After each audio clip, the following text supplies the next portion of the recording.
Learn and Fun with Asta. Friends, in today's video, we will cover the topic Indian government. Okay, so let us start. So first of all, we will see what would we learn about. So we will learn about the Indian Parliament, central and state governments, and judiciary. Okay, so you can do this activity the first step. Okay, now India is a vast country. India जो है एक vast country है, यानी कि बहुत बड़ा country है. ठीक है, जो जिसमें कितने स्टेट्स है, 28 स्टेट्स है और 8 यूनियन टेरिटरीज है. ठीक है, अब इतना बड़ा स्टेट है और जैसे कि हमारी फैमिली होती है, फैमिली का कोई हेड होता है, राइट. वैसे ही हमारी कंट्री भी एक फैमिली है और उस कंट्री का भी एक हेड है. ठीक है, अब ऐसा तो नहीं सकता एक हेड है और वो पूरी कंट्री को, इतनी बड़ी कंट्री है हमारी, there so much population, around 120 crore there is population. So how it is possible for one person to govern the country? We need a group of people to govern. Yes, this group of people who govern the country or rule the country is called the government. Okay. अब जो India है वो एक उसके पास एक democratic government है, यानी कि rule of the people, for the people, by the people. ठीक है, आपने सुना होगा और आपको ये याद रखना है. ठीक है, all citizens of 18 years and above have right to cast their vote to elect the representatives of their choice to govern the country. यानी कि हर एक सदस्य हमारी कंट्री का जो 18 वर्ष या फिर उससे ज़्यादा का है, उसको पूरा हक होता है, मतलब अपने रिप्रेजेंटेटिव्स चूज़ करने का. ओके, सो जो मतलब कि जो हमारा ये है, मतलब कि इंडिया है, इसमें हर एक सदस्य जो 18 वर्ष या फिर उससे ज़्यादा का है, उसके पास ज़रूर एक हक होता है. आपने सुना होगा वोटर आईडी. ठीक है, तो उसके पास जो होता है, तो उसका मतलब होता है कि वो वोट कर सकता है अपने रिप्रेजेंटेटिव को. ठीक है, जो गवर्न करेंगे कंट्री को. ठीक है, अब हमारे पास है elections in India are conducted and supervised by the election commission of India. यानी कि जो इलेक्शंस होते हैं इंडिया में, आपने सुना होगा कि इलेक्शंस है. अभी रिसेंटली उत्तर प्रदेश में इलेक्शंस होंगे, राइट. जो इलेक्शंस है वो किससे कंडक्ट होते हैं, कौन उनको कंडक्ट करता है और सुपरवाइज करता है? वो होते हैं इलेक्शन कमीशन ऑफ इंडिया. जो इलेक्शन कमीशन ऑफ इंडिया है वो इलेक्शंस को कंडक्ट और सुपरवाइज करता है. Okay, so now the government in India makes laws, carries out laws, protect laws from being broken and resolve disputes in accordance with laws. अब जैसे कि country है, मतलब जो द गवर्नमेंट है, इंडिया की गवर्नमेंट, वो क्या करती है, वो लॉज बनाती है, लॉज को कैरी आउट करती है और लॉज को बचाती है टूटने से और डिस्प्यूट्स को सॉल्व करती है. ठीक है, अब first of all you see India is a very vast country, right. इसमें बहुत सारे लोग हैं. अब अगर इतनी बड़ी कंट्री है तो उसमें कुछ रूल्स होने चाहिए जो लोगों को फॉलो करने हैं, right. There should be rules. अब जो रूल्स हैं, रूल्स बनते हैं, अब उनको कोई फॉलो ही नहीं करा तो उस रूल्स को बनाने का क्या फ़ायदा होगा, right. So for this only जो हमारी गवर्नमेंट है वो लॉज बनाती है, लॉज को अप्लाई करवाती है कंट्री में और लॉज को टूटने से बचाती है. ठीक है, अब ऐसा तो नहीं सकता कि गवर्नमेंट है, ठीक है, ग्रुप ऑफ पीपल है, बहुत सारे लोग हैं, ऐसा तो नहीं हो सकता कि एक गवर्नमेंट है वो सारे काम करेगी, लॉज भी वही बनाएगी, अप्लाई भी वही करवाएगी, हाँ, और ये क्या कहते हैं, उसको टूटने से भी वही बचाएगी. तो ऐसा तो हो ही नहीं सकता. तो इसलिए गवर्नमेंट की भी 3 ब्रांचेस होती है और वो ब्रांचेस है लेजिस्लेचर, एग्जीक्यूटिव और जुडिशरी. ठीक है, अब सबसे पहले आता है लेजिस्लेचर. इसका मतलब क्या होता है? लेजिस्लेचर क्या होता है? ये जो लेजिस्लेचर होता है, जो उसका मेन फंक्शन होता है कि मतलब वो उसका what is it made for, क्या काम है उसका. ओके, तो सबसे इम्पोर्टेंट काम लेजिस्लेचर का है लॉज को बनाना। ऐसा तो नहीं हो सकता कि सबसे पहले लॉज को हम प्रोटेक्ट कर लेंगे, नहीं हो सकता। सबसे पहले लॉज बनाने पड़ेंगे, तभी वो अप्लाई होंगे, तभी वो फॉलो होंगे, तभी वो उनको टूटने से बचाया जाएगा, राइट। अब जो लेजिस्लेचर है उसकी भी टू बॉडीज है। सबसे पहली पार्लियामेंट और स्टेट, सेकेंड है स्टेट लेजिस्लेचर्स। सबसे पहली पार्लियामेंट है, so let's see parliament. Indian parliament जो है वो हाईएस्ट लॉ मेकिंग बॉडी है कंट्री में, ठीक है। फॉर अच्छा पहले इसको रीड कर लेते हैं। It make laws for the entire country और the Indian parliament consist of the president, Lok Sabha and Rajya Sabha. Okay, अब इसका मतलब है कि जो इंडियन पार्लियामेंट है वो सबसे बड़ी लॉ मेकिंग बॉडी है पूरी कंट्री में, ऑन द सेंट्रल लेवल, ठीक है। जो वो लॉज बनाती है ना वो पूरी कंट्री में फॉलो होने चाहिए। For example, the parliament have make laws for the entire country. It has make laws and it is only being followed in Rajasthan, so it is not fair, it will not be accepted, right? So judiciary, now we will study it afterwards.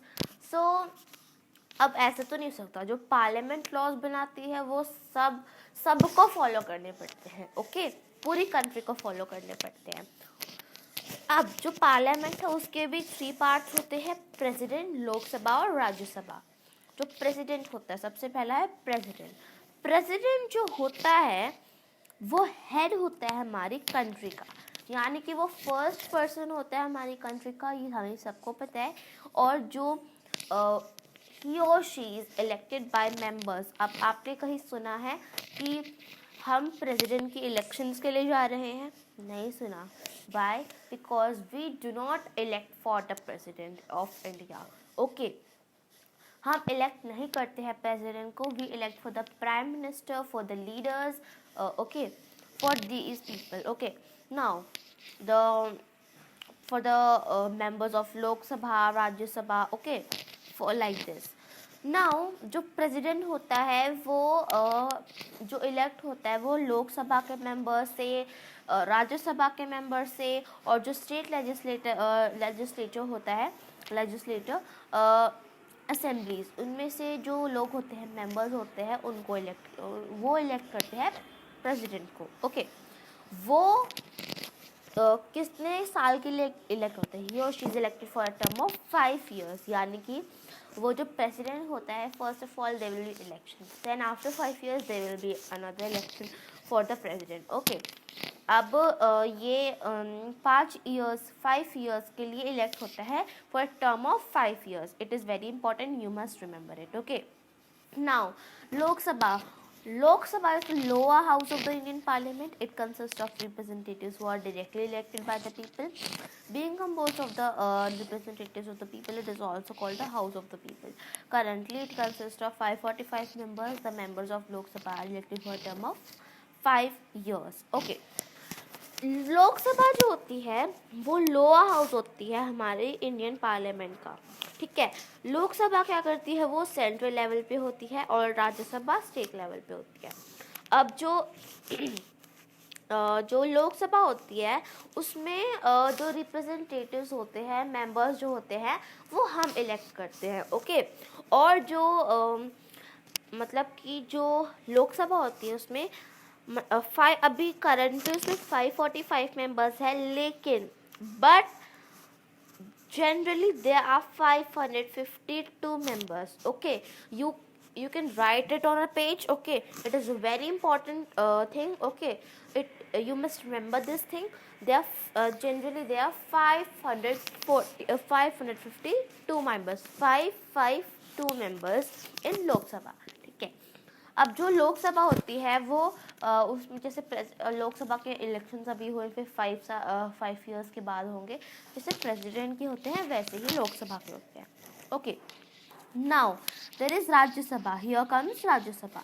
अब जो राज्यसभा होती है वो upper house होता है Indian parliament का। Now did you notice something that जो लोकसभा होती है वो सेंट्रल लेवल पे होती है, यानी कि वो बड़ा लेवल होता है, और राज्यसभा छोटे लेवल पे होती है, यानी स्टेट लेवल पे।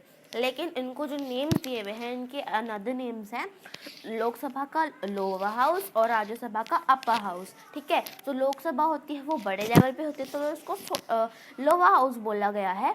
ठीक है, it is opposite, okay, just opposite then its meaning, okay. और जो राज्यसभा है उसको अपर हाउस बोला गया है, okay. Now the maximum strength of Lok Sabha की मैक्सिमम स्ट्रेंथ 552 और राज्यसभा की कितनी है, राज्यसभा की 250 है। ठीक है, अब जो 250 मेंबर्स होते हैं उनमें से 238 मेंबर्स जो होते हैं, 238 मेंबर्स वो क्या होते हैं, वो हम इलेक्ट करते हैं उनको। और मतलब हम नहीं करते, आई एम वेरी सॉरी, वो लेजिस्लेटिव असेंबलीज, मतलब कुछ असेंबलीज होती है लेजिस्लेटिव, वो इलेक्ट करती है इनको। ठीक है, और जो 12 मेंबर्स होते हैं वो नॉमिनेटेड होते हैं प्रेसिडेंट के द्वारा, प्रेसिडेंट ऑफ इंडिया के द्वारा। ठीक है, जो जैसे कि I taught you now that जो राज्यसभा होती है उसके कितने मेंबर्स होते हैं, मैक्सिमम स्ट्रेंथ होती है 250 एंड मीन्स 250 में से 238 मेंबर्स जो होते हैं वो स्टेट लेजिस्लेटिव असेंबलीज इलेक्ट करती है, और 12 मेंबर्स जो बच्चे हैं वो नॉमिनेट करता है प्रेसिडेंट ऑफ इंडिया। ठीक है, वो नॉमिनेट करते हैं प्रेसिडेंट ऑफ इंडिया। अब one of them are Sachin Tendulkar, he was nominated by the President of India, I think in year 2000, he was elected in the year, yes, in 2012 he was nominated to the Rajya Sabha, okay. So Sachin Tendulkar is one of such example. Now let us come again here. Now जो president of India से nominate होते हैं 12 members, और currently अभी उसमें 245 members है। ठीक है, the members of Rajya Sabha elected for a period of 6 years। ठीक है, जो अब लोकसभा का और प्रेसिडेंट का टर्म होता है 5 years एंड राज्यसभा का होता है 6 years, okay. Now here is the picture given of a state legislative assembly of Bangalore, okay, it is very beautiful. Now state legislature, जो स्टेट लेजिस्लेचर होता है वो हाईएस्ट लॉ मेकिंग बॉडी होती है state level पे, और जब parliament होता है वो हाईएस्ट लॉ मेकिंग बॉडी होती है सेंट्रल लेवल पे।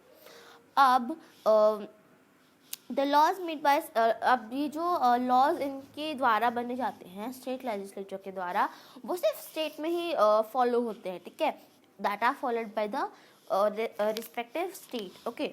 Now the members of a state legislative assembly are directly elected by people. ठीक है, जो स्टेट लेजिस्लेचर के मेंबर्स होते हैं वो डायरेक्टली इलेक्ट होते हैं पीपल, मतलब हमारे द्वारा इलेक्ट होते हैं वो। ठीक है, और वो होते हैं 5 years के लिए। ठीक है, now I hope you understood the topic legislature. Now the next part is coming soon for executive, so I hope you understood this topic. So if you like this video, please subscribe to my channel and also hit the like button. Thank you for watching.